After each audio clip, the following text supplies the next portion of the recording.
ঈদটা আপনি স্বার্থপরের মতো একা একা উদযাপন করবেন না।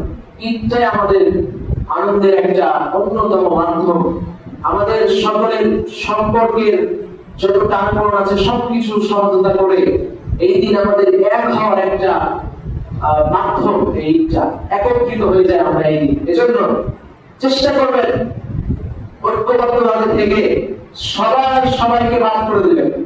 কেউ কাউকে মনের ভিতরে ক্ষোভ রাখবেন না। আল্লাহ নবী যখন মক্কা বিজয় করলেন, মক্কার মানুষেরা আল্লাহ নবীকে যে পরিমাণ কষ্ট দিয়েছিলেন, এত কষ্ট দেওয়ার পরে প্রত্যেকটা মানুষকে 100 বার করে শুনিতে চড়ালো।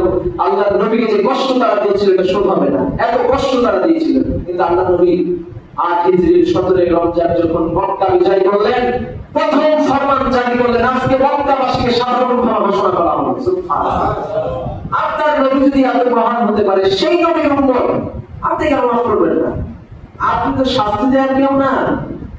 যে ভুল করেছে উনি তো একজন আছে, বিচারটা একদিন হবে।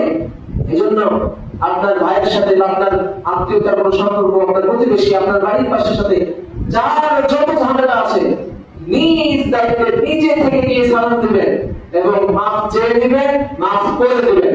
কি পারবেন ইনশাআল্লাহ? আসেন আমরা এখনই সবাই সবাইকে মাফ করে দিই। পারবো? আলহামদুলিল্লাহ।